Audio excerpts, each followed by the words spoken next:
칼럼니스트 황교익 씨는 윤석열 대통령 부인 김건희 여사가 서민 코스프레를 하다가 딱 걸렸다며 그럴 줄 알았다는 듯 혀를 찼습니다. 황교익 씨는 19일 SNS에 안경은 5만원대이지만 휴지는 7만원대 해외 명품이다. 서민 코스프레 오지네라며 김건희 여사를 비판하는 글을 공유했습니다.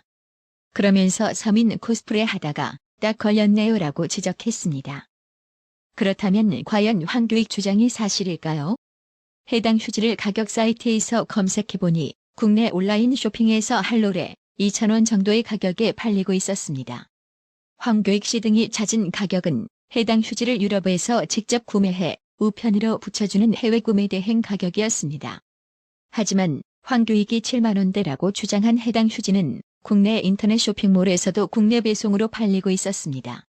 똑같은 브랜드 제품이 6개들이 기준 12,000원 안팎이었습니다. 개당 가격은 2,000원 정도입니다. 온라인에서도 이 같은 사실이 알려지면서 실소를 자아냈습니다. 그들이 휴지 검색해서 꾸역꾸역 비싼 순으로 보고 있었을 거 생각하니까 헛웃음 나오네. 저건 저쪽 좌파 진영용 가격이고 정상인들은 저렴하게 구입할 듯 등 댓글이 올라왔는데요. 입만 벌리면 거짓말이 자동으로 나와. 이제 서서히 좌파의 거짓 선동질은 더욱 거세질 걸로 보입니다. 이런 선동 본능을 버리지 못하는 좌파들을 때려잡는 방법은 오로지 법적 대응뿐입니다. 민주당은 지난 5월 10일 대선을 앞두고 새벽 예결에서 14조 원 규모의 추경을 기습적으로 단독 처리했습니다. 이랬던 민주당이 정권 바뀌자 6월 1일 지방선거 이후에 추경안 지급할 생각 없느냐고 경제부총리에게 다그치듯 질문했는데요.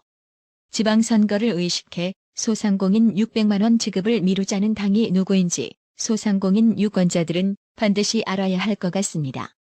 직접 들어보고 가실게요.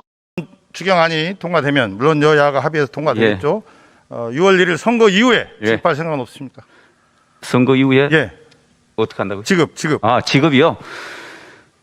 정 의원님 잘 아시다시피 민주당에서는 대선 끝나자마자 인수위 기간 중에 추경 빨리 가져오라고 그건 그랬습니다. 그거고 지금 오늘 이 시점에서 우리 경제부총리께서 생각하시기에 지금 우리가 이렇게 이 새 정부 출범하고 추경안을 제출하고 또 의원님들께서 이렇게 열심히 시간을 다퉈서 해주시는 거는 열 상가지인데 6월 1일 이후에 지급할 생각 없습니까? 현장에 지금 코로나로 이 타격을 받고 계시는 소상공인 자영업자들이 너무 절박합니다. 알고 있습니다. 빨리 하자. 그러면 저는 더불어민주당 의원이 소상공인 지원금 지급을 6일 지방선거 이후로 미루려는 시도를 하자 자영업자들은 분노를 표출했습니다.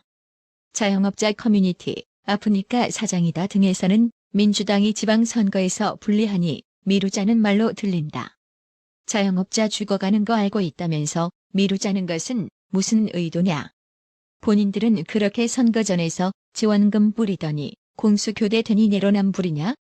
모든 걸 정치공학적으로 생각하는 게 역겹다. 버틸 힘도 없다. 당사자들은 죽게 생겼는데 저들은 편하 생각하고 있으니 진짜 화가 난다고 분노를 쏟아냈습니다. 중국이 윤석열 정부의 인도 태평양 경제 프레임워크 IPEF 참여에 노골적으로 반대 의사를 표시하는 가운데 대통령실이 문제 없다는 반응을 보였습니다. 중국이 한국의 IPEF 가입에 과잉 반응한다는 것입니다. 대통령실 관계자는 19일 서울 용산 대통령실에서 IPEF에 8개국 넘게 참여를 하고 우리나라만 있는 것이 아닌데 왜 중국이 우리나라만 콕 찍어서 그러느냐며 윤석열 정부의 대중외교는 상호 존중과 당당한 외교인데 한국을 만만하게 보는 것이 공정하다고 생각하는지 모르겠다고 지적했습니다. 이 관계자는 IPEF가 협정을 주도하는 것이 아니라 협력 기제를 만드는 것인데 중국이 거기에 너무 과잉 반응을 보이는 것이 아니냐고 비판했습니다. IPEF는 미국이 주도해 인도와 태평양 영내 국가들의 유연한 경제 네트워크를 지향해 만들어진 경제안보 협력체입니다. 기존 자유무역협정 FTA와는 다른 디지털 무역, 공급망, 기후변화, 인프라, 조세, 반부패 등 새로운 통상질서에 따른 포괄적 경제협력과 통상규범을 제시하기 위한 기구입니다. 윤석열 대통령도 24일 일본에서 공식 출범하는 IPEF 정상회의에 화상으로 참석합니다. IPEF에는 출범을 주도한 미국과 한국, 일본, 호주, 뉴질랜드, 싱가포르, 필리핀, 말레이시아 등의 참여가 확정됐고 오픈도어, 즉 개방 정책을 도입해 출범 전 참여국이 더욱 확대될 가능성도 있습니다. 중국은 그러나 한국의 IPEF에 참여에 반대 의사를 보이고 있습니다. 미국이 중국을 배제하는 새로운 경제협력체를 통해 새로운 통상 규범을 정리화하는 것을 우려하는 것입니다. 이처럼 중국의 대한민국에 대한 오만한 내정 간섭은 결국 문재인의 굴종적 친중, 종북, 반일 외교의 결과물입니다. 중국 가서 혼밥 처먹는 것도 모자라 시진핑 앞에 국격도 없이 비굴하게 중국몽 주절거리며 찬양 아부나 해댔으니 말입니다. 지금 검찰의 움직임이 예사롭지가 않은데요.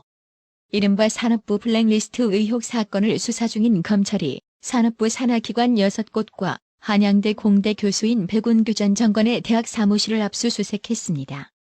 19일 법조계에 따르면 서울동부지검 형사 6부는 이날 오전 에너지기술평가원, 한국석유관리원, 대한석탄공사 등 산업부 산하기관 6곳과 백운규 전 장관의 한양대 퓨전테크놀로지센터 사무실에 검사와 수사관들을 보내 자료를 확보한 것으로 전해졌습니다.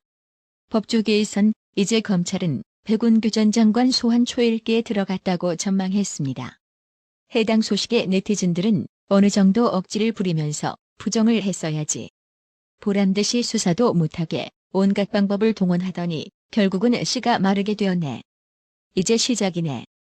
임기 5년 길다. 죗값 치러라라며 국가의 수조원의 손해를 입힌 탈원전을 끝까지 수사해서 관련자들을 처벌하기를 촉구했습니다. 그래서 우리 한동훈 장관께 여쭤보겠습니다. 왜 자꾸 소통령이라는 얘기가 나옵니까? 제가 만든 말은 아니고요. 저는 법무부 장관의 범위 영역에서만 일할 생각이고 당연히 그렇게 할 겁니다.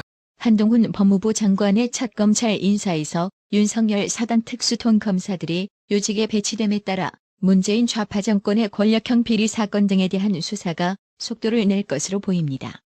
송경호 신임 서울중앙지검장이 지휘할 대장동 개발비리 의혹 수사를 필두로 이재명이 변호사비 대납 의혹, 성남FC 후원금 수사 무마 의혹, 라임, 옵티머스 사태 재수사 등에 관심이 쏠립니다. 그래서 이번 검찰 인사에 대해 인물별로 역할을 분석해봤습니다.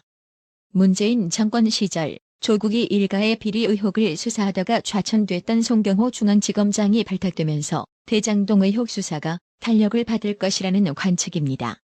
송경호 신임 지검장은 윤석열 대통령이 서울중앙지검장이던 2017년 8월 특수이부장으로 임명돼 이명박 정부의 적폐 수사를 담당했습니다.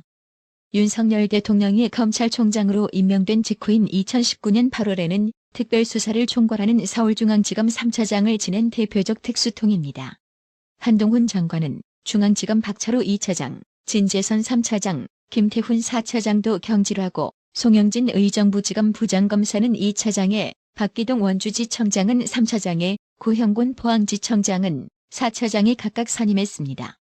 특히 대장동 의혹 사건과 삼성일 스토리 등 재계 관련 수사를 담당할 고형곤 4차장은 중앙지검 반부패 수사이부장 때 송경호 지검장과 함께 조국 수사를 담당했습니다.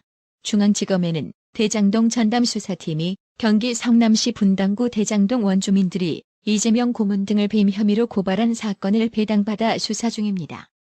유동규 전 성남도시개발공사 기획본부장과 화천대유 대주주 김만배 씨 등 이른바 대장동 5인방의 개발 윗선 규명도 진전될 전망입니다.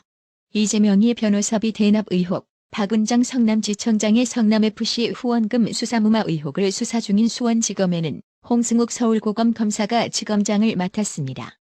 홍승욱 신임 지검장은 유재수 전 부산경제부시장에 대한 조국 당시 청와대 민정수석의 감찰 무마 의혹을 수사한 후 한직으로 밀려난 바 있습니다. 한동훈 장관이 취임 후 처음으로 지시한 증권범죄합동수사단 이하 합수단을 이끌 서울 남부지검장에는 양석주 대전고검 인권보호관이 발탁됐습니다. 국정농단 특검팀에서 활동했던 양석주 지검장은 조국 사태 당시 기소를 반대하던 심재철 지검장에게 당신이 검사냐며 설전을 벌인 인물입니다. 산업통상자원부 블랙리스트를 수사하는 동부지검에서는 심우정 지검장이 유임됐습니다. 블랙리스트 수사가 사실상 백운규 전 산업부 장관 소환 조사만 남겨둔 만큼 심우정 지검장에게 수사 마무리를 맡긴 것으로 풀이됩니다. 나라의 TV는 구독료 후원으로만 운영 유지되고 있으니 구독자님들의 따뜻한 정성이 필요합니다. 항상 뉴스 전달 방식에 노력하는 나라의 TV가 되겠습니다. 구독 그리고 알람 설정, 뉴스 영상 내용이 좋았다면 좋아요를 클릭해주세요.